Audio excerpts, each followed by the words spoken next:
आप सभी लोगों का आज के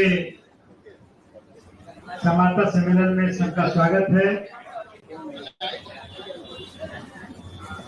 आपको कठिनाई वर्षा के चलते हुई है, यहाँ हम लोग आपसे सॉरी बोलते हैं। आगे से हम इसका ध्यान रखेंगे। प्रकृति पर किसी का नियंत्रण तो है नहीं। हमारे आपके सामने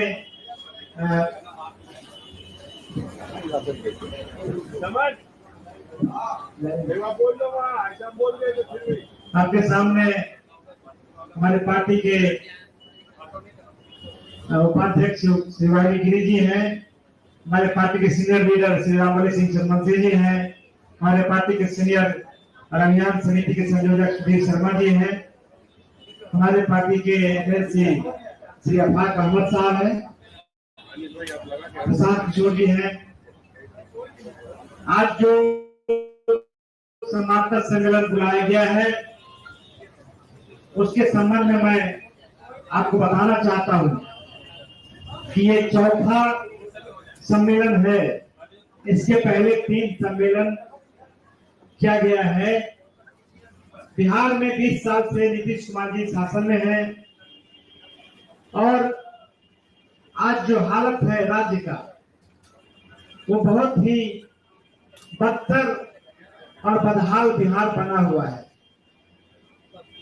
नीतीश कुमार जी की हालत जो है आज, उसमें उनके जो मंत्री हैं और उनके जो ऑफिसर हैं उनका नियंत्रण उन पर नहीं है और यही कारण है कि पूरे राज्य में जो आम लोगों के विकास के लिए पैसा आ रहा है उसको बड़े पैमाने पर मंत्री अफसर मिलकर लूट रहे हैं और उन मंत्री एनडीए के तमाम लोग और उसमें जितना भी विपक्ष के लोग रहे वो भी निर्ममता से बिहार के संपत्ति को लूटने का काम किया है। और यही कारण है कि आप देखिएगा पटना के आसपास में जिधर देखिएगा बड़ा बड़ा बाउंड्री वाल, बड़ा बड़ा आपको जो गोदाम बना है वो सारा का सारा बेनामी संपत्ति है और हम लोगों ने उस पर काम किया है, पार्टी ने काम किया है और सैकड़ों के हिसाब से, एक नहीं सैकड़ों के हिसाब से जमीन खरीदी गई है। सिर्फ पटना में नहीं, दिल्ली, बंगलौर और देश के बाहर भी। हम आपको सीधे तौर से प्रशांत किशोर जी को देना चाहता हूं तो आपको संबोधित करें और जो इन लोगों का कुकर्म है वो कुकर्म आप देखेंगे सामने, आपके मन में होगा ये क्या है, इसमें सिर्फ जमीन का डीड है। प्रशांत किशोर जी के हाथ में भी आप देखिएगा मोटा उनके भी हाथ में 20 डीड है। एक एक डीड का कीमत 20 करोड़ 15 करोड़ रुपया और जहां आप बैठे हुए हैं पाटलिपुत्र ये कॉलोनी में, उसमें लगभग 20 करोड़ से ऊपर का बिका है और माननीय मंत्री जो उसको खरीदने का काम किए हैं। तो ये सच्चाई है। हम प्रशांत किशोर जी, हमारे प्रदेश अध्यक्ष मनोज भारती जी आ गए हैं, हम प्रशांत किशोर जी को देते हैं, वो आपको अपनी बात रखें। बहुत बहुत धन्यवाद। पिछली बार आप लोगों ने गर्मी की शिकायत करी थी तो इस बार हम लोग तो व्यवस्था नहीं कर पाए, भगवान ने मौसम ठंडा कर दिया है। मैं नई बात कुछ बताऊं उससे पहले मैं चाहूंगा कि हमारे साथ यहाँ के वरीय अधिवक्ता और पार्टी के हम लोग के सीनियर साथी माननीय गिरी जी हैं और मैं चाहूंगा कि आपको दिलीप जायसवाल पर हत्या का जो आरोप है राजेश शाह के केस में, जिसमें कि आप सभी साथियों के सामने जिनकी हत्या हुई है उनकी मां और बहन उन्होंने अपनी बात रखी थी, उस केस को हम लोगों ने छोड़ा नहीं है। ऐसा नहीं कि प्रेस कॉन्फ्रेंस किए और छोड़ दिए, उस पे आगे क्या कार्रवाई हुई है वो आपको माननीय गिरी जी बताएंगे। फिर मैं जहां से हम लोगों ने खत्म किया है वहीं से शुरू करेंगे। तो दिलीप जायसवाल जी पर जो मर्डर का इल्जाम है, उस पर जन सुराज क्या कह रहा है, अभी उस पर क्या प्रगति हुई है, वो माननीय गिरी जी बताएंगे। उसके बाद हम लोग मंगल पांडे जी से शुरू करेंगे, क्योंकि मैंने बिहार की जनता को वादा किया है कि 25 लाख रुपए का हिसाब दे दिए, जिसके बारे में उन्होंने स्वीकार कर लिया कि हमने पैसा लिया था अपने पिताजी के अकाउंट के माध्यम से। बाकी का अभी तक उन्होंने हिसाब नहीं दिया, तो आगे वो चर्चा होगी।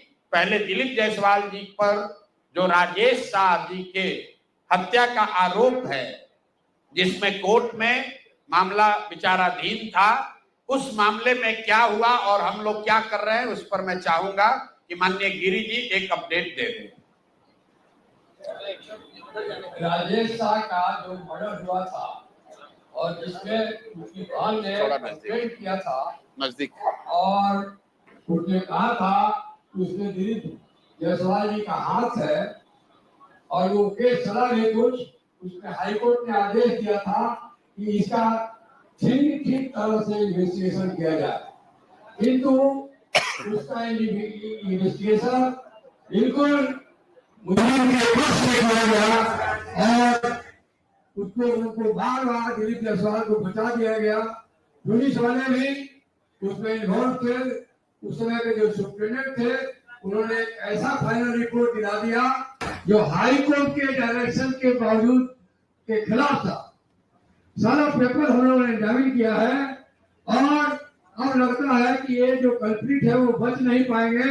हम लोगों ने एक दूसरा मुकदमा दायर किया है उस पीड़िता उसकी बहन की तरफ से, जन सुराज के सहयोग से वो केस किया गया है और उसमें हम लोगों ने दिखाया है कि किस तरह इन्वेस्टिगेशन को दिग्भ्रमित कर उसको रियल जो जायसवाल जी उसमें इन्वॉल्व है और लोग जो टोटली इन्वॉल्व है उनको बचाने के लिए उस समय का एसपी और एसपी को कैसे रिमांड मिला, उनकी पत्नी को एडमिशन करा के वहां से पीजी की डिग्री दी गई।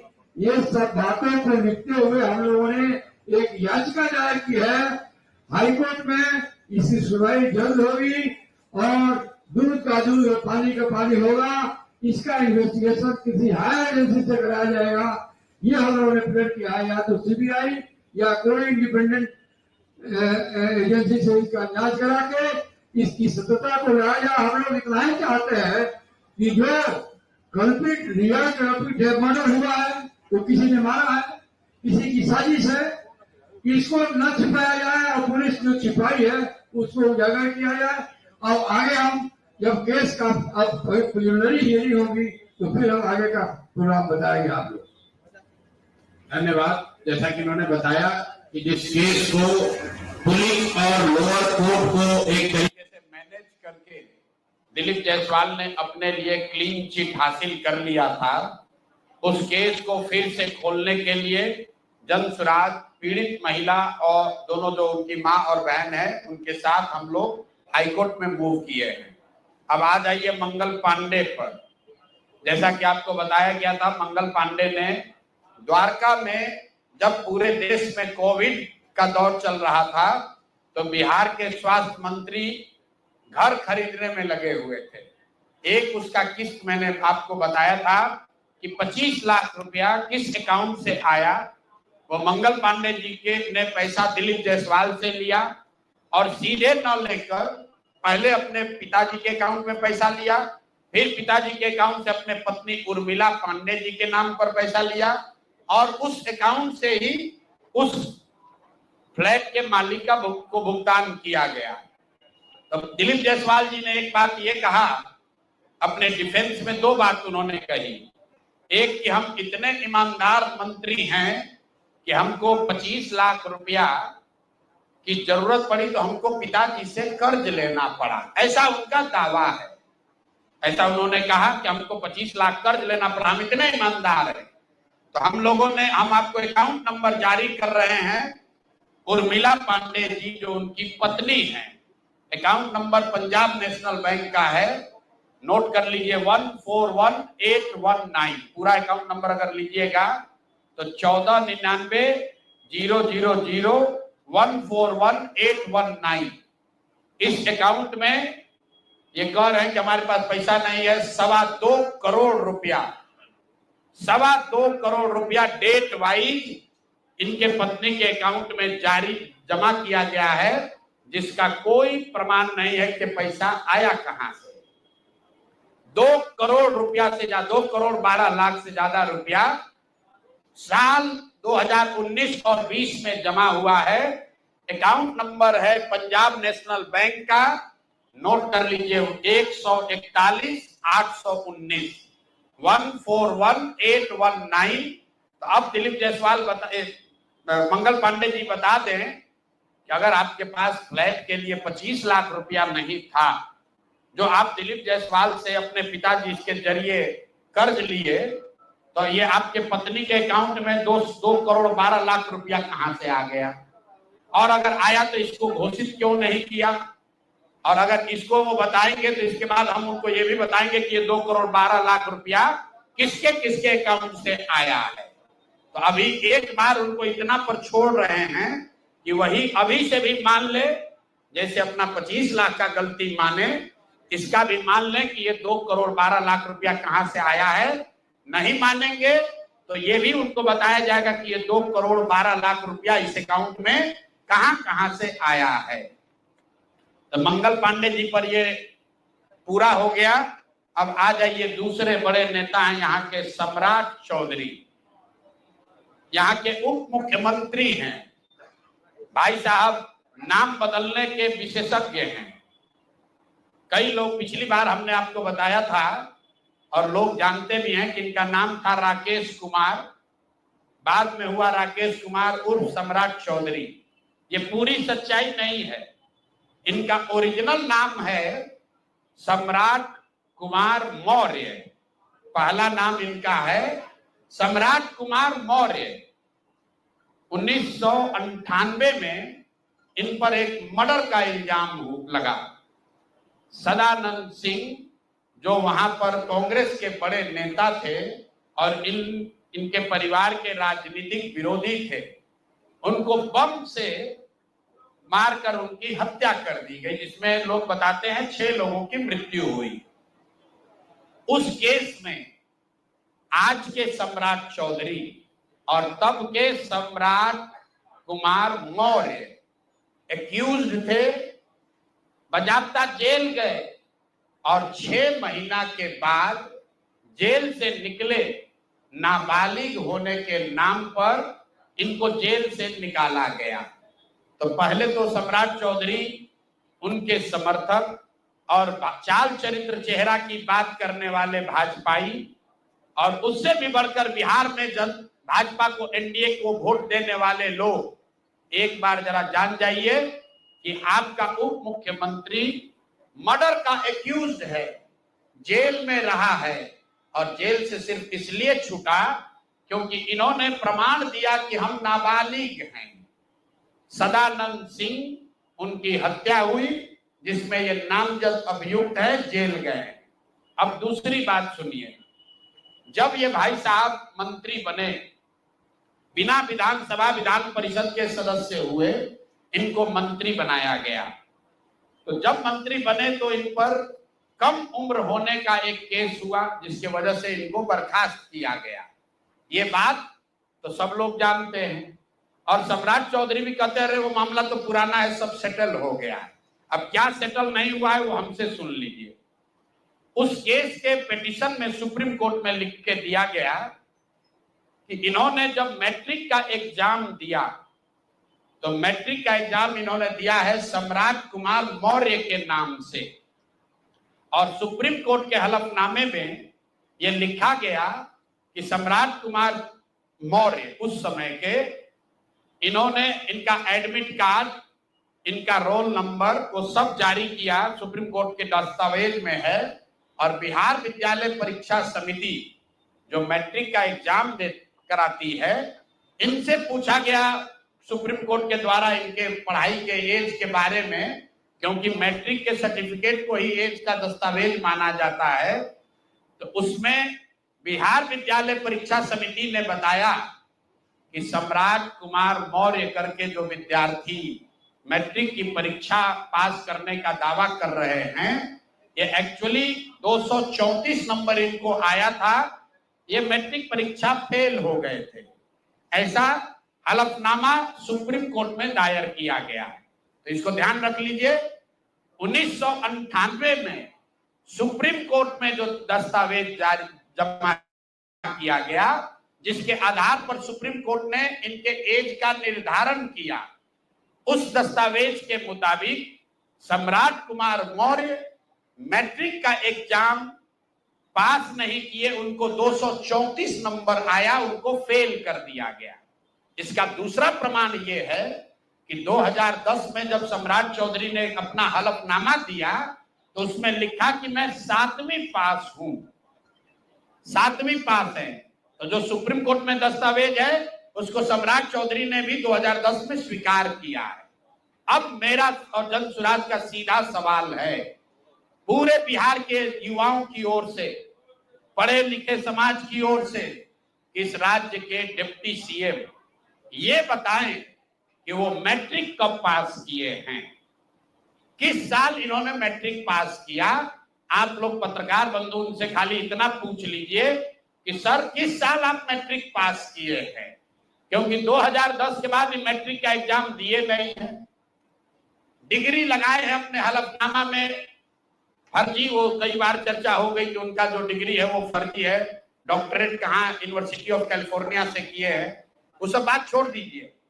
सीधा सवाल, सम्राट कुमार मौर्य जो जिन पर मर्डर का इल्जाम लगा, नाम बदलकर राकेश कुमार किया, वो राकेश कुमार जब अपने सुप्रीम कोर्ट के हलफनामे में कह रहे हैं बिहार विद्यालय परीक्षा समिति ने कहा कि मैट्रिक का परीक्षा फेल कर गए हैं, इन्होंने खुद स्वीकार किया 2010 में कि 7वीं क्लास ये पास हैं, तो फिर ये मैट्रिक का परीक्षा कब पास किए हैं, यही सीधा सवाल है।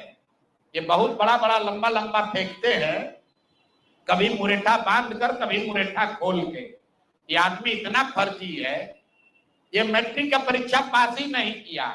तो बिहार की जनता को ये जानकारी होनी चाहिए कि ये मैट्रिक भी पास नहीं किया है आदमी, और दावा कर रहा है कि हम डिलीट का डॉक्टरेट ऑफ लिटरेचर किए हैं यूनिवर्सिटी ऑफ कैलिफोर्निया से। आप बताइए कि बिहार में कोई अगर क्लर्क, कोई सिपाही, कोई अफसर अगर गलत डिग्री के साथ पकड़ लिया जाए, नौकरी तो जाएगी ही जाएगी, जेल भी जाएगा।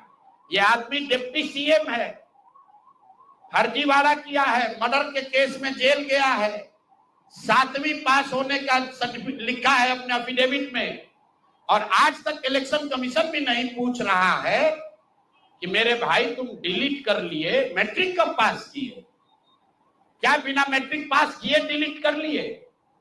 तो ये इनसे सवाल है, आप लोग नहीं पूछिएगा तो इस बार जब हलफनामा लड़ने आएंगे चुनाव, तो इनका जो भी विरोधी होगा इनसे पूछेगा कि भैया मैट्रिक कब पास किया, उसका सर्टिफिकेट लगाओ।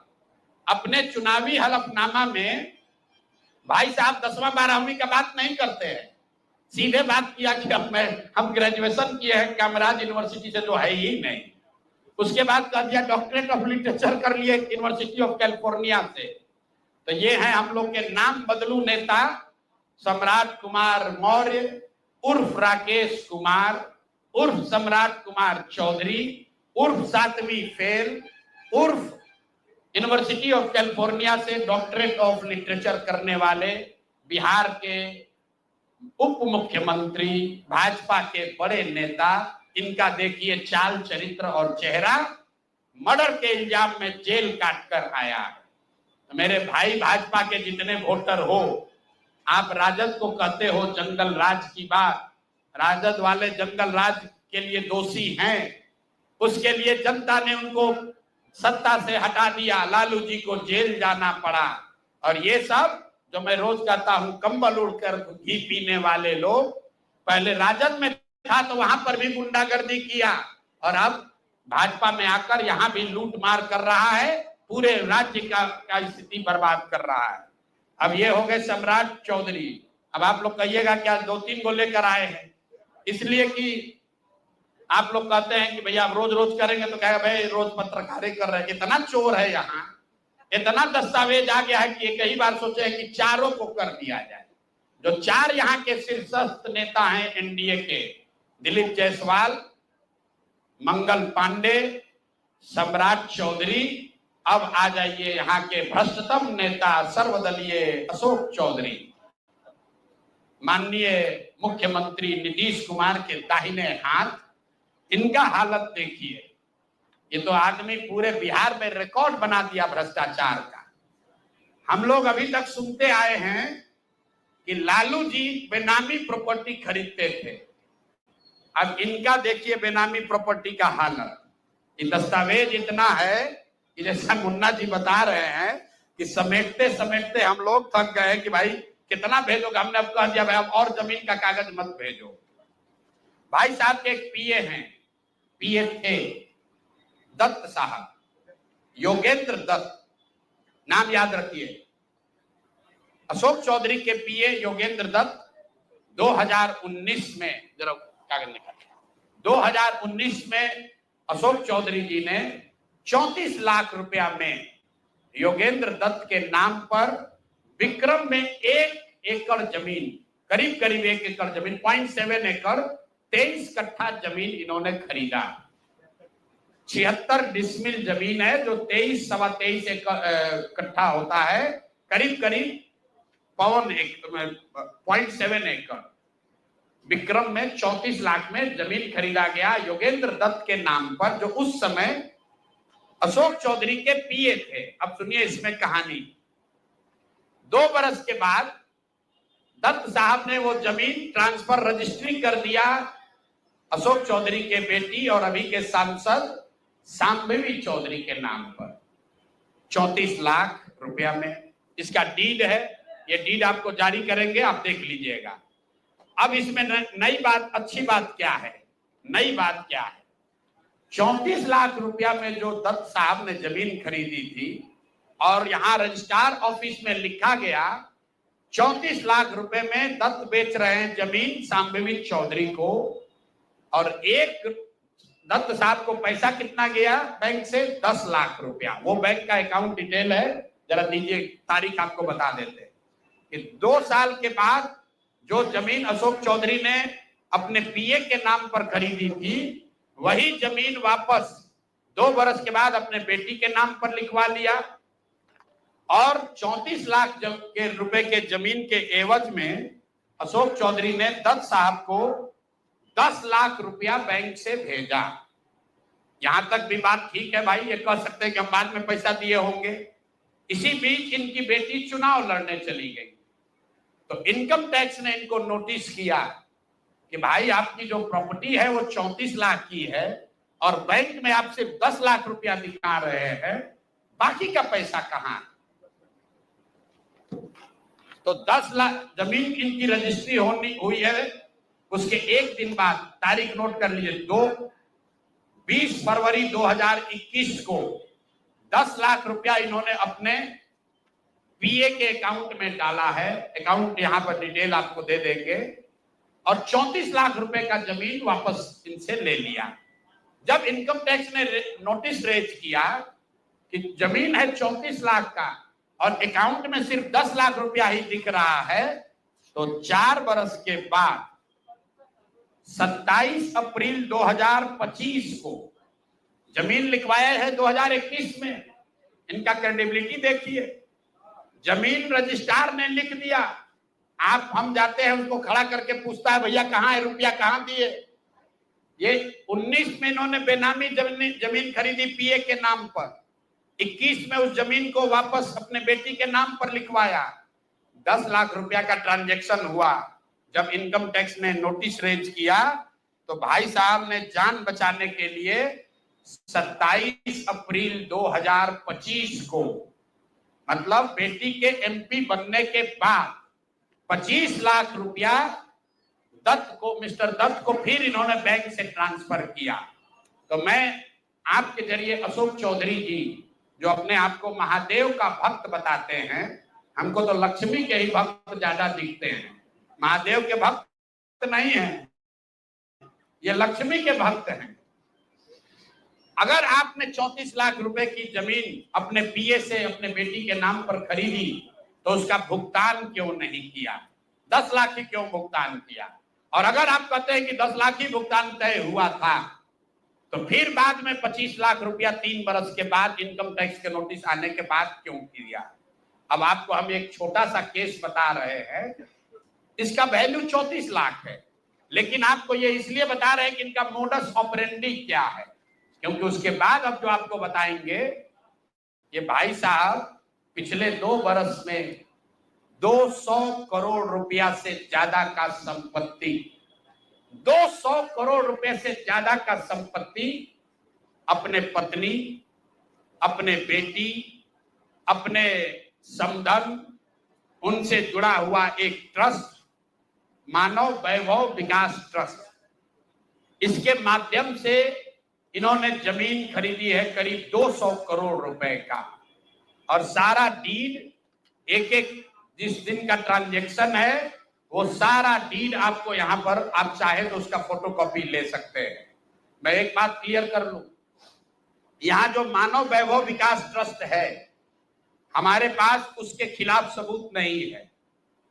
हम ये बता रहे हैं कि जब इनकी बेटी का एंगेजमेंट हुआ है, उसके बाद से अचानक से मानव विकास वैभव ट्रस्ट जो है, जो कुणाल साहब के परिवार से जुड़ा हुआ ट्रस्ट है, और उसमें यहाँ के बड़े कुछ पदाधिकारी भी हैं, जियालाल आर्य बहुत ईमानदार व्यक्ति हैं, वो भी ट्रस्टी हैं।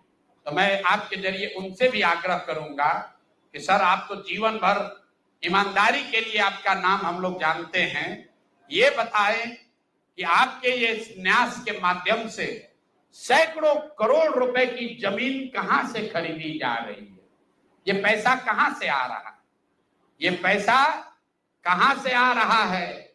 क्योंकि इस ट्रस्ट के ट्रस्टी जो कुणाल साहब की पत्नी हैं, उनके बेटे हैं, इनमें और अशोक चौधरी के पत्नी के बीच में डेली का बैंकिंग ट्रांजैक्शन का रिकॉर्ड हम लोग के पास है।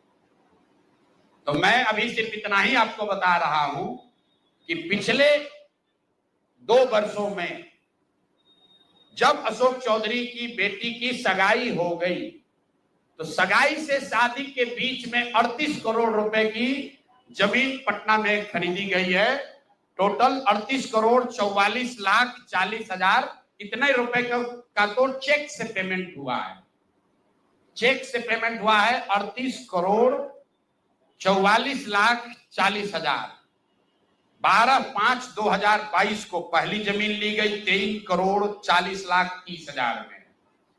12/5/2022 को एक दूसरी जमीन ली गई जिसकी कीमत है 8 करोड़ 89 लाख 70 हजार। 8 दिन के बाद 20 मई 2022 को फिर एक तीसरी जमीन ली गई जिसका वैल्यू है 3 करोड़ 44 लाख 41 हजार।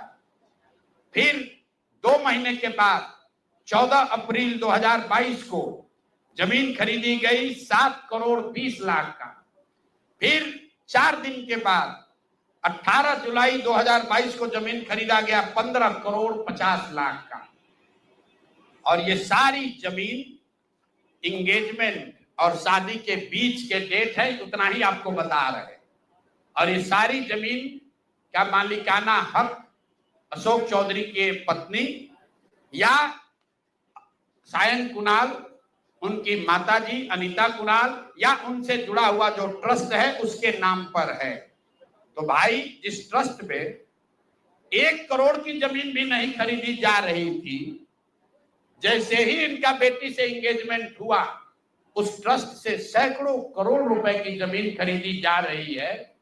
तो ये पब्लिक इंटरेस्ट में है कि ट्रस्ट से जुड़े हुए लोग ये आपको बताएं कि आखिर कितना पैसा उस ट्रस्ट में न्यास में आ कहां से रहा, और अशोक चौधरी जी या उनकी पत्नी जो उस न्यास में मेंबर नहीं हैं, उनसे इनका सीधा क्या संबंध है। हम लोग के पास जो पेपर है उसके मुताबिक करीब करीब 200 करोड़ रुपए की जमीन खरीदी गई है इनके द्वारा, अशोक चौधरी और इनके परिवार के द्वारा। और ट्रस्ट में जियालाल आर्या के साथ साथ एक महिला भी हैं जिसको लोग बता रहे हैं कि अभी के मुख्य सचिव प्रत्यय अमृत की माता जी हैं। तो अभी के मुख्य सचिव की माता जी शायद उस ट्रस्ट में है, मैं उसको कंफर्म नहीं कर रहा हूं, लेकिन मुझे ये जानकारी अभी आते आते किसी ने दिया है। तो इस ट्रस्ट के बारे में पता कर लीजिए। अशोक चौधरी को ये बताना चाहिए कि इस ट्रस्ट से उनका क्या लेना देना है, और अगर कुछ लेना देना नहीं है तो इस ट्रस्ट की ट्रेजरर जो अनीता जी हैं, कुणाल साहब की पत्नी, उनके अकाउंट से इनके पत्नी के अकाउंट में इतना पैसा कैसे आ रहा है, ये बात अशोक चौधरी जी को बताना चाहिए।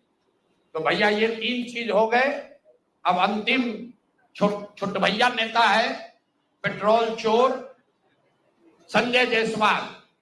भाई एक उनका लेटर दे दीजिए। छोट भैया है, जब दूसरे सब धाराशायी हो गए तो पीछे छटपटा रहे हैं। अब इन पर ज्यादा कुछ बोलेंगे तो इनका भाव बढ़ जाएगा। मीडिया वाले भी आजकल इंटरव्यू लेना शुरू कर दिए हैं, क्योंकि प्रशांत किशोर पर ही बोल रहे हैं, जन सुराज पर बोल रहे हैं। इनका पूरा कच्चा चिट्ठा जरा देख लीजिए चिट्ठी। इनका एक पेट्रोल पंप है इनके माता जी के नाम पर बेतिया में। तो हमने कहा कि बेतिया में जब हम पदयात्रा कर रहे थे तो लोगों ने कहा कि 10 वर्षों तक ये भाई साहब वहां एक फ्लाईओवर नेशनल हाईवे का था, वो बनने नहीं दे रहे थे, क्योंकि उससे इनका पेट्रोल पंप का बिक्री कम हो जाता। इन्होंने कहा ना ऐसा तो कोई बात नहीं है, बेतिया का एक आदमी जानता है।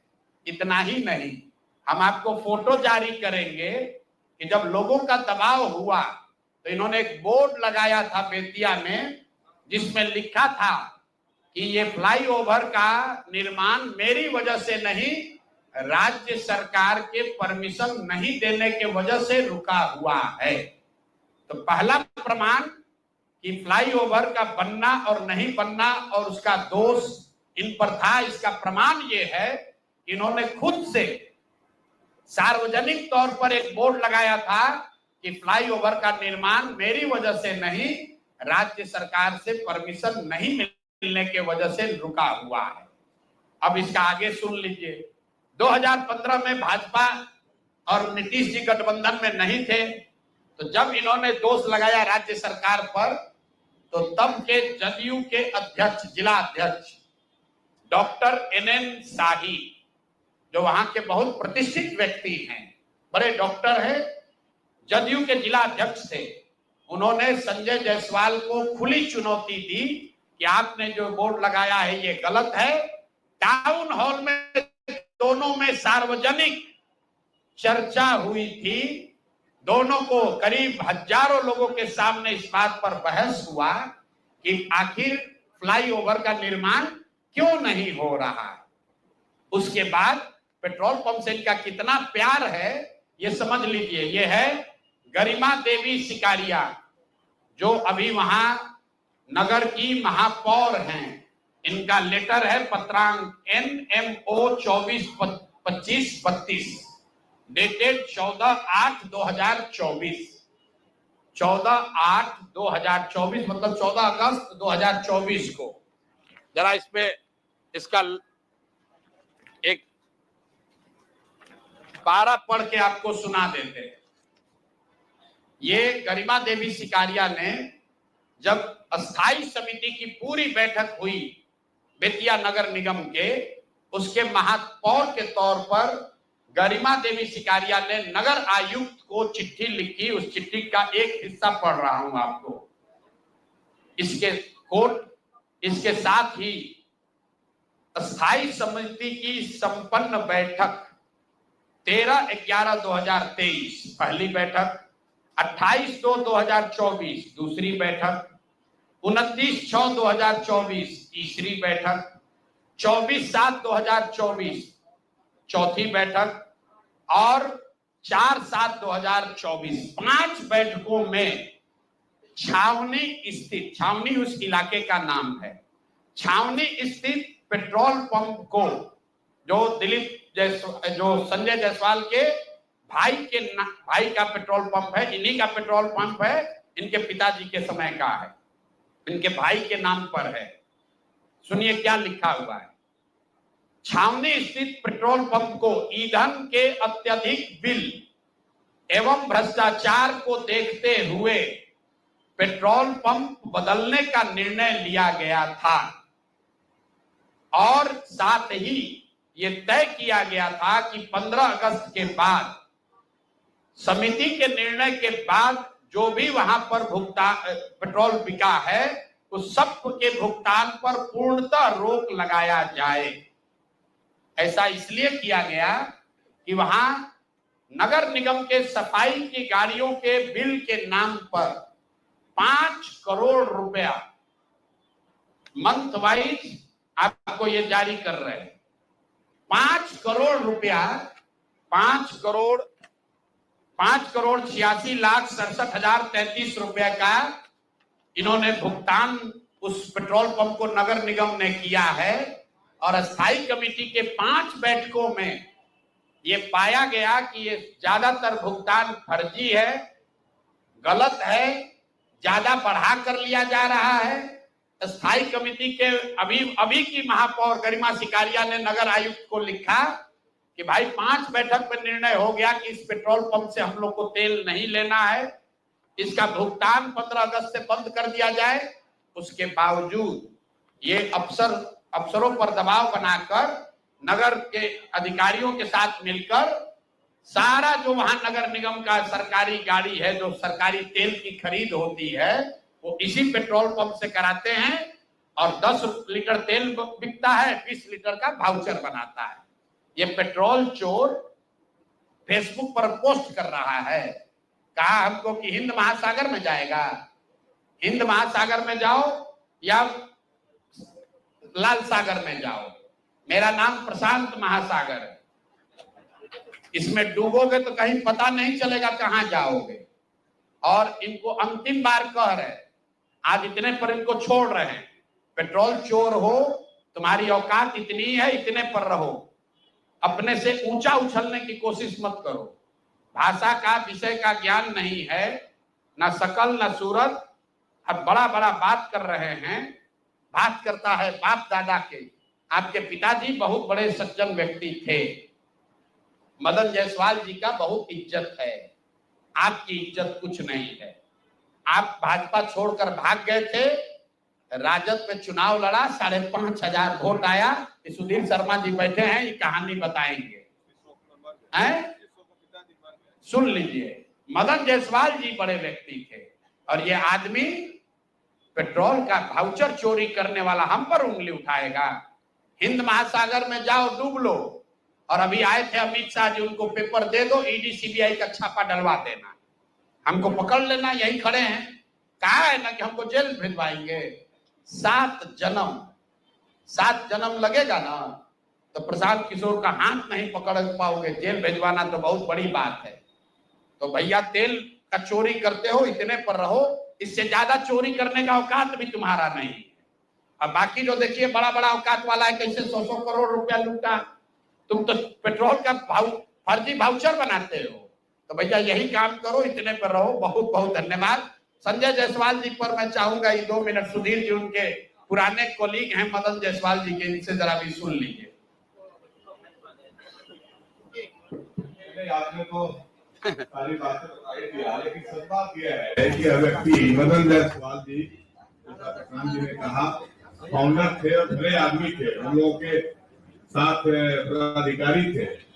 वो ये आदमी जोर देकर एक अपना विधायक के टिकट के लिए उनको भाजपा छोड़वा दिया, राजद में लेकर चला गया बेइज्जत करके। और वहां जब चुनाव लड़ा, जिसकी जमानत जब्त हो गई, 6,000 वोट आया, फिर राजद का जिला अध्यक्ष बनता है। राजद का इंस्ट्रूमेंटल उस समय का जो तथाकथित जंगल राज था, उस जंगल राज में कारनामों में शामिल होता है। और उसके बाद में जब वहां लगा कि सफलता नहीं मिलेगी, तो भाजपा में मदन जायसवाल जी किसी प्रकार आए और इसी भाग दौड़ में उनकी मृत्यु हो गई। इस शोक में, इस कपूत के कारण मदन जायसवाल जी दुनिया से चले गए। और आज फिर किसी कारण से सांसद बन जाने से कोई नेता नहीं होता है। और बीजेपी का दुर्भाग्य है जो संजय जायसवाल जैसा आदमी भारतीय जनता पार्टी का अध्यक्ष बना, वो अनडेवलप्ड बच्चा के जैसा आज भी चेहरा बनाए रखता है, जैसे विकलांग बच्चे जैसे होते हैं, लेरुआ बच्चा समझते हैं ना, लाज इसका गिरते रहता है, उसी प्रकार का इसका अपीयरेंस है। और यह व्यक्ति प्रशांत किशोर के खिलाफ क्या लड़ाई लड़े? प्रशांत किशोर ने पॉलिटिकल बात कहा है और तुम्हारे ऊपर बिल्कुल जो है सो जो आरोप लगाया है वह बिल्कुल सही आरोप है। वो अब इस विषय को गंदी भाषा का जो इस्तेमाल कर रहा है, तो प्रशांत किशोर बनने में संजय जायसवाल को अगला जन्म लेना होगा। बाद के जन्म की मैं बात नहीं करता हूं। और इनके गुरु घंटाल दो प्रशांत किशोर के सामने नहीं टिकते हैं, तो संजय जायसवाल क्या टिकेंगे? ये तो भाजपा के दुर्भाग्यपूर्ण नेतृत्व करता उपज है। ऐसी स्थिति में भाजपा का अध्यक्ष हो जाए। आज भी अध्यक्ष से लेकर कैमूर तक सब जिला का नाम नहीं बता सकता है। मैं दावा करता हूं, और एक बार मैं बता दे तो मैं राजनीति छोड़ दूंगा। तो इसलिए संजय जायसवाल अपनी सीमा में रहे, अपनी औकात में रहे और ज्यादा फड़फड़ाए नहीं। और प्रशांत किशोर के बारे में बेबुनियाद बात कहने से आपका कोई व्यक्तित्व ऊंचा नहीं होगा, बल्कि बहुत ही आप जिस औकात में उसी औकात में रहेंगे। बहुत बहुत धन्यवाद। एक मिनट बस कंक्लूड कर लें। क्योंकि बोले हैं कि मेरा जन्म बक्सर में हुआ है, आदमी को ये भी नहीं पता है मेरा जन्म बक्सर में नहीं हुआ है, रोहतास में हुआ है, करगहर में हुआ है, वो भी उसको नहीं मालूम है। जिस हिंद महासागर की बात कर रहा है, तो भैया हिंद महासागर को डूबो, ऑस्ट्रेलिया जाएगा, तमिलनाडु जाएगा। भाई आपकी सरकार है बिहार में, और लोग मानते हैं कि भैया नरेंद्र मोदी का नारा है कि न खाएंगे न खाने देंगे। आप इतने बड़े नेता हैं, आपके पास सबूत मिल गया है, तो पत्रकारों को काहे दे रहे हो? कल अमित शाह आए थे, उन्हीं को दे देते सबूत। आज हमको ईडी सीबीआई से छापा करके पकड़वा लो, पता चल जाएगा कि किसके पास कितना पैसा है। तो ये फालतू की बात है। ये हमारी गलती है कि इन पर बोलकर वो कीचड़ में कंकड़ फेंकिएगा तो अपना ही शरीर गंदा होगा। तो मैं अब कैमरे पे ये भी मान लिया कि हमने हमारी गलती हो गई कि ऐसे तेल चोर से हमने बात कर दी। देखिए हम ऐसे बात करते नहीं हैं। हम बेतिया में 3 साल पहले पैदल चले, लोगों ने उस समय कहा हमने छोड़ो यार क्या इस पर बोलेंगे। लेकिन जब दिलीप जायसवाल पर बात हो रही थी तो बीच में आदमी उछल कर आ गया, और यही फेसबुक पर टीका टिप्पणी करते थे। तो नीतीश कुमार ने इसको अध्यक्ष से हटवाया था, भाजपा के अध्यक्ष से नीतीश जी ने हटवाया था। फेसबुक पर लिखता था जदयू को तोड़ देंगे, सरकार बना लेंगे, सोचता था मुख्यमंत्री बन जाएंगे। यही है ना भाई, 60 किलोग्राम वजन है, 80 किलोग्राम में जाकर लड़ोगे तो मार देंगे लोग, मुंह हाथ टूट जाएगा। तो जिस वर्ग में हो उसी वर्ग में लड़ाई लड़ो तो अच्छा लगेगा। बाकी आपके जो बड़े यहाँ नेता हैं, आपके दिलीप जायसवाल जी हैं, मूर्छित होकर गिरे हुए हैं, उनको उठाइए। जो मंगल पांडे जी हैं उनको बताइए कि बता दें कि 2 करोड़ 12 लाख कहां से लाए हैं पैसा। आई जो हेलीकॉप्टर वाला नेता है सर्वदलीय अशोक चौधरी, ये बता दे कि 200 करोड़ रुपया का संपत्ति खरीदा है कि नहीं खरीदा है। और सम्राट चौधरी जो डिप्टी सीएम है वो बता दे कि भैया हर 2 वर्ष में तुम अपना नाम काहे बदलते हो भाई। सम्राट कुमार मौर्य हुए, मर्डर का इल्जाम लगा तो नाम बदल के राकेश कुमार कर लिए। राकेश कुमार नाम हुआ, उसमें फिर पकड़े गए तो बदल के सम्राट राकेश कुमार और सम्राट चौधरी कर लिया, और फिर राकेश कुमार को गायब कर दिया, अब सम्राट चौधरी है। ये सबसे बड़ी जो बात है, ये सारे लोग राजद के लोग हैं। आप ध्यान से देखिए, वो चाहे दिलीप जायसवाल हो, वो चाहे संजय जायसवाल हो, या फिर अशोक चौधरी हो, ये भाजपा के लोग नहीं है, भाजपा में बाद में आए हैं। ये सब ओरिजिनल एक ही थैली के चट्टे बट्टे हैं। तो मैंने पिछली बार कहा था कि आज की भाजपा कैलाशपति मिश्रा की भाजपा नहीं है, ये गोविंदाचार्य वाली भाजपा नहीं है, ये ताराकांत झा की भाजपा नहीं है, ये जिन लोगों ने पसीना बहाकर भाजपा बनाया उसकी भाजपा नहीं है। तो जितने लोग एनडीए को वोट दे रहे हैं बिहार में, भाई देख लो, ये सब रंगा सियार है, ये सब राजद का गुंडा बदमाश लुटेरा है, जो आज भाजपा में बैठ के अपना चाल चरित्र चेहरा सुधारने की कोशिश कर रहा है। और भाजपा का दोष ये है कि ऐसे ही लोगों को रखकर सामने ये कंबल ओढ़कर घी पी रहे हैं, पूरा बिहार को लूट रहे हैं। अब आपका कोई सवाल होगा तो जो लोग यहाँ मंच पर बैठे हैं सब आप किसी से सवाल कर सकते हैं। बहाली को लेकर सवाल निकला है। बताइए भाई मुन्ना जी, बहाली के एक्सपर्ट यही। अभी बहुत बहाली हुआ है।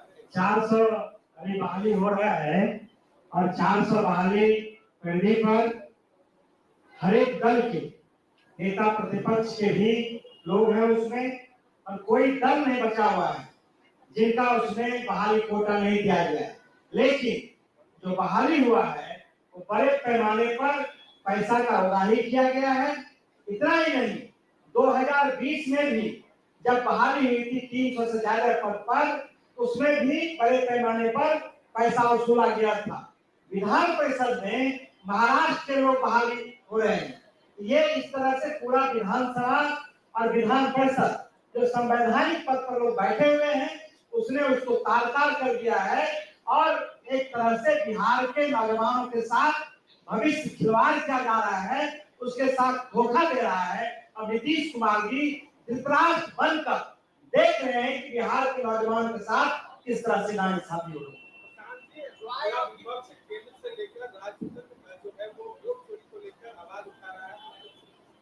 कौन चुप है? हर दिन कहा गया, जब सुप्रीम कोर्ट ने निर्णय दे दिया और जितनी मांग उठाई गई, सुप्रीम कोर्ट ने कह दिया कि आधार को डॉक्यूमेंट मान लिया जाए, तो फिर कहां मामला बनता है?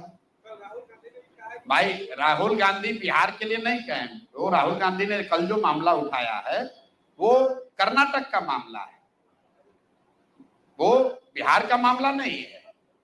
और हम लोग बिहार के चुनाव को देख रहे हैं, हम लोग बिहार को देख रहे हैं। ये प्रयास है कि मोदी जी आए तो राहुल गांधी को गाली दे, राहुल गांधी आए मोदी जी को गाली दे, बिहार की बात कोई न करे। आप बताइए, मोदी जी 5 बार आए, एक बार भी बताया कि बिहार में बाढ़ की स्थिति क्या है? क्या बताया कि बिहार में एक गांव जवनिया गंगा के गोद में समाहित हो गया? क्या आपने कोई बयान मोदी जी से सुना? मोदी जी से नहीं सुने तो आप राहुल गांधी से भी नहीं सुने। मोदी जी आकर राहुल गांधी को गरिया रहे हैं, राहुल गांधी आकर मोदी को गाली दे रहे हैं। भाई उससे बिहार के लोगों का क्या लेना देना है? तुम्हारी लड़ाई दिल्ली की है, उसको तुम बिहार में क्यों लेकर आ रहे हो? बिहार का लड़का तो जब दिल्ली जाता है मजदूरी करने और वहां के लोग उसको अपमानित करते हैं, मारते हैं, तो ना मोदी बोलते हैं ना राहुल गांधी बोलते हैं। जब बॉम्बे में बिहार के बच्चों को, हिंदी भाषियों को मारा गया, तो एक मारने वाला राज ठाकरे टुटपुंजिया वहां का नेता है, लंपन एलिमेंट है, वो भाजपा का सहयोगी है, और दूसरा उद्धव ठाकरे वो महागठबंधन के सहयोगी है। उस पर किसी ने बोला? तो हम लोग बिहार को विषयांतर नहीं होने देना चाहते हैं। और इसका असर ये है कि जब स्वराज ने पेंशन का मुद्दा उठाया तो आज 1100 पेंशन मिलने लगा। कुछ लोग कह रहा है कि तेजस्वी यादव के कहने पर हुआ, तो भाई तेजस्वी यादव तो बीच में 3 वर्ष थे, डिप्टी सीएम थे ना तेजस्वी यादव, काहे नहीं 400 से बढ़ा के 410 कर दिया? ये जन स्वराज की ताकत है, लोगों की ताकत है, एक नए विकल्प की ताकत है कि वृद्धों का पेंशन जो 20 बरस 400 से बढ़कर 410 नहीं हुआ, वो आज 1100 हो गया। आशा वर्कर 2 बरस से यहां संघर्ष कर रही थी, कुछ नहीं हुआ, उनका मानदेय बढ़ गया। आंगनबाड़ी वर्कर उनका सैलरी बढ़ गया, रसोईया की सैलरी बढ़ गई। महिलाओं को 10,000 रुपया झूठा ही देने के लिए जो 2 लाख रुपए का वादा किया, सबसे पहले मुद्दा किसने उठाया? 2 बरस तक किसी के काम पर जू नहीं रहेगा।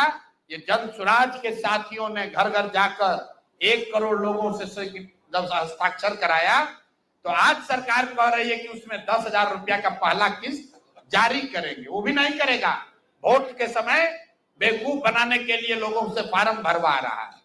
ये जन स्वराज की ताकत है कि 2015 में जो युवाओं के लिए वादा किया गया था कि अनएम्प्लॉयड यूथ को कम से कम 1,000 रुपया दिया जाएगा, 2 दिन पहले अभी उसकी घोषणा हुई है। लेकिन ये घोषणा सरकार नहीं कर रही है, सरकार में बैठे हुए 4 अफसर कर रहे हैं। इसका प्रमाण देखिए कि नीतीश कुमार ने अपने 15 अगस्त के भाषण में जो यहां पर जीविका के लिए जो घोषणा की, उस पर अफसरों ने कहा कि नहीं, वो स्लिप ऑफ टंग था, वो गलती से मतलब नीतीश जी के मुंह से निकल गया था। तो नीतीश जी को पता ही नहीं है, जो भ्रष्ट अफसर है वो चाहता है किसी तरह ये व्यवस्था बनी रहे ताकि लूट का दौर जो अभी चल रहा है ये आगे भी चलता रहे। यही लोग हर दिन एक नई घोषणा कर रहे हैं बिना सोचे समझे कि भाई करेंगे नहीं करेंगे, किसी तरह जनता को बेवकूफ बनाकर वोट ले लो, उसके बाद नेता को देखा जाएगा। हम लोग तो अफसर हैं, हम लोग लूटेंगे ही। इसलिए मेरे भाई, जनता इस बार संभल गई है, वो जान रही है कि तिजोरी का चाबी, इस तिजोरी को इसलिए खोला गया है ताकि जनता को बेवकूफ बनाकर वोट लिया जा सके।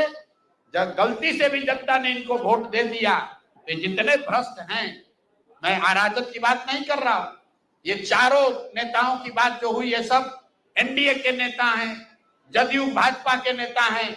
ये लोग अफसरों के साथ मिलकर लूट मचाए हुए हैं।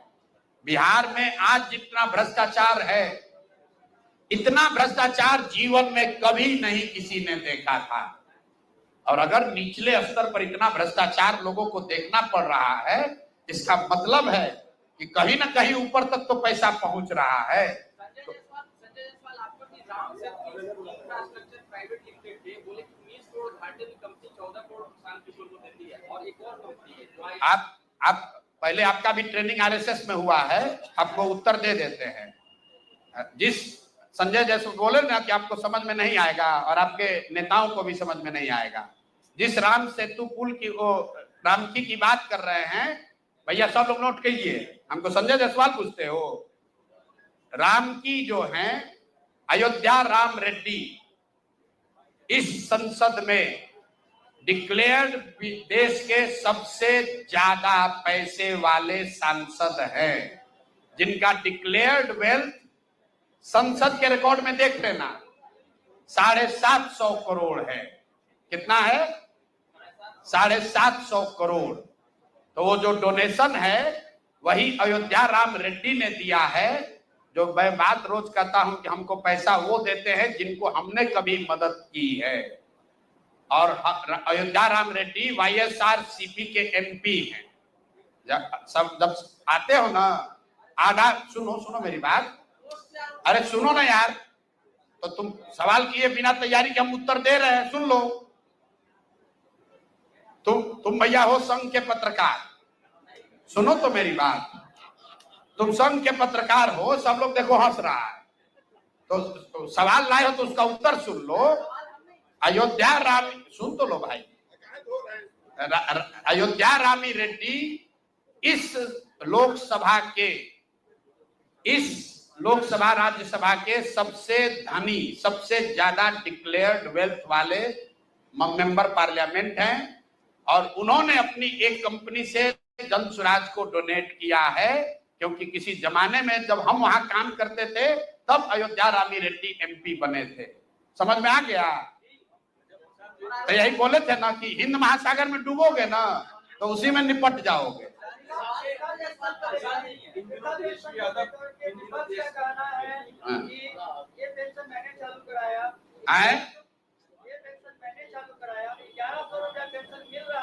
लेकिन वो धरातल पे नहीं जा रहा है। क्यों? क्योंकि जिला लेवल पे, राज्य लेवल पे बहुत जगह ज्योमेट्रिक बायोमेट्रिक काम। ठीक बात है, पेंशन तो मिल नहीं रहा है। जो घोषणा हुई है, कम से कम सरकार, मैंने तो पहले कहा कि घोषणा तो अफसर कर रहे हैं, इस डेस्परेशन में कर रहे हैं किसी तरह सरकार बच जाए कि हमारा सल्तनत चलता रहे। रुको भाई, अरे नहीं पहुंच रहा है तो मालूम है, लेकिन ये जो बात है कि क्या इसको जांच लिया जाए कि क्या राजद के कहने पर या उनके दबाव में हुआ है। तो भाई राजद पिछले 10 वर्षों में 3 वर्ष तो तेजस्वी यादव खुद ही डिप्टी सीएम थे। तो अगर उनको वृद्धों के, विकलांगों के, विधवाओं के पेंशन की चिंता थी तो जब वो डिप्टी सीएम थे तो 400 से बढ़ाकर 450 क्यों नहीं किया? आज क्यों ध्यान में आ रहा है? ये पेंशन की बात अगर आप गंभीरता से समझना चाहते हैं, बिहार में इसकी चर्चा ही सबसे पहले प्रशांत किशोर ने की है। और हम झूठ नहीं बोलते हैं इन बातों पर। हम जब यहाँ 2015 में थे तो हमें इसकी जानकारी नहीं थी। जब मैं पदयात्रा में गया, मुझे ये सामने दिखा, तब मैंने ये बात कहनी शुरू की। हमको जो नहीं मालूम हम पहले कहते नहीं मालूम है। 2015 में हमने बहुत घोषणा कराई, लेकिन पेंशन की बात हमने नहीं की थी, क्योंकि प्रशांत किशोर को नहीं मालूम था कि नीचे 400 रुपए पेंशन मिलता है और इससे इतनी लोगों की परेशानी है। जब पदयात्रा में हम चले, लोगों की परेशानी समझ में आई, तब से हर भाषण में 3 बरस से चिल्ला रहे हैं कि भाई 400 का पेंशन बढ़ना चाहिए। अशोक चौधरी एक ट्रस्ट का यूज करके 200 करोड़ रुपया घपला कर दिया। ये नहीं बोले, ये शब्द आपके। मैंने जो कहा कि अशोक चौधरी ने पिछले 2-3 वर्षों में करीब करीब 200 करोड़ रुपए की प्रॉपर्टी खरीदी है। उस प्रॉपर्टी के खरीदने वालों में एक ऐसे ट्रस्ट का नाम है जिसका हम लोग बहुत सम्मान करते हैं। मैंने जो कहा आप सुने नहीं, किशोर कुणाल जी का मैं बहुत सम्मान करता हूं। उनकी पत्नी उस ट्रस्ट की ट्रेजरर है और जियालाल आर्या उस ट्रस्ट के चेयरमैन हैं, जो यहाँ के बहुत ईमानदार ब्यूरोक्रेट रहे। तो मैंने सिर्फ ये कहा कि उस ट्रस्ट के नाम पर इतना सैकड़ों करोड़ का जो प्रॉपर्टी खरीदा जा रहा है, तो इन माननीय लोगों को, अनीता जी को, जियालाल आर्या जी को ये बताना चाहिए कि भाई हम लोग का अशोक चौधरी से कोई लेना देना नहीं है। ये पैसा ट्रस्ट में कहां से आया है, मानव वैभव विकास न्यास में कहां से पैसा आया है, उनको बता देना चाहिए, ताकि उनकी जो छवि है उससे अशोक चौधरी को न जोड़ा जाए। अशोक चौधरी कैसे बेनामी संपत्ति खरीदते हैं उसका तो मैंने आपको पूरा एग्जाम्पल दिया कि अपने पीए के नाम पर जमीन खरीदा, फिर पीए से अपने बेटी के नाम पर ट्रांसफर कराया, पैसा नहीं दिया। जब इनकम टैक्स ने नोटिस भेजा तो 4 बरस के बाद तो थाना पूर्ति कर रहे हैं। ये तो पूरा आपको प्रमाण दिया। मेरे कहने का मतलब है कि एक ट्रस्ट एक्ट के तहत जो 17 संशोधन हुआ था, जो पहले 7.5% था कि कोई भी जो टोटल प्रॉफिट का कोई भी कंपनी 7.5% ही डोनेट कर सकता है, अब है कि कितना भी कर सकता है। तो क्या आप जब सत्ता में आएंगे या कानून बनाने योग्य होंगे, आप ये सब जो मेरे भाई अभी हम देखिए, मैं उस ट्रस्ट पे टिप्पणी नहीं करना चाहता हूं क्योंकि मेरा अभी भी सुनिए, वो ट्रस्ट एक्ट जो है वो केंद्र सरकार का मामला है। हम सरकार में आएंगे क्या करेंगे वो बात की बात है। हम इतनी बात कह रहे हैं कि अशोक चौधरी पर सीधा इल्जाम लगा रहे हैं कि ये 200 करोड़ रुपए का नामी बेनामी प्रॉपर्टी इन्होंने खरीदा है। उसमें जब जांच के क्रम में जो पेपर आए उसमें इस ट्रस्ट का नाम बड़े पैमाने पर दिख रहा है। तो हम उनसे आग्रह ये कर रहे हैं कि आप तो इस समाज के ईमानदार लोग हैं, ईमानदार समझे जाने वाले लोग हैं। अगर आपका नाम, जैसे अशोक चौधरी की पत्नी का भी नाम उसी में है और ट्रस्ट का भी नाम उसी में है और ज्वाइंट डीड हुआ है, तो ट्रस्ट को ये क्लियर कर देना चाहिए कि भाई हमारा इनसे कोई लेना देना नहीं है, इल्जाम अशोक चौधरी पर है। ट्रस्ट को सूचिता के हिसाब से ये मोरालिटी है कि न्यास के लोग, चूंकि वो बहुत बड़े लोग हैं, उनको ये क्लियर कर देना चाहिए कि हम लोग का इनसे कोई लेना देना नहीं है। उसका मैंने एक कॉन्टेक्सुअल बात भी बताई। ये सब कुछ शुरू हुआ है जब अशोक चौधरी की बेटी की सगाई हुई है। मैंने डेट बताया, सगाई हुआ और सगाई के बाद हर 10 दिन पर 2 करोड़, 5 करोड़, 10 करोड़ का संपत्ति आप खरीद रहे हैं। तो या तो ट्रस्ट के पास बहुत पहले से सैकड़ों करोड़ रुपए थे जिसका वो अब इस्तेमाल कर रहे हैं, या फिर उनको अचानक से कहीं से इतना पैसा मिल रहा है। ये ट्रस्ट के लोगों को बताना चाहिए। प्रशांत जी, आपके पास जो भी साक्ष्य हैं निकाम के खिलाफ में, क्या कोर्ट में जाएंगे, क्या लीगल एक्शन? ना कोर्ट में, जनता के कोर्ट में है। हमने पहले कहा हम लोग कोई इन्वेस्टिगेटिंग एजेंसी नहीं है। जनता के हित में जो जानकारी हम लोग के पास आती है, हमारे पास बोरा भर के कागज रखा हुआ है और हम इस पर पढ़ना नहीं चाहते। नहीं सुनिए, हम इस पर पढ़ना नहीं चाहते। आपने पिछली बार पूछा था तो हमने कहा था ये फुलझड़ी है। अब देखिए पटाखा, नीतीश कुमार का मंत्री 200 करोड़ रुपए का प्रॉपर्टी यहाँ खरीद रहा है। देखिए पटाखा की यहाँ का डिप्टी सीएम मर्डर का एक्यूज है, जेल काट के आया है, फर्जी डिग्री लगाया, वो तो छोड़िए मैट्रिक पास नहीं किया है। देखिए तमाशा की भाई एनडीए का मंत्री तेल चोरी कर रहा है, फर्जी वाउचर लगा रहा है।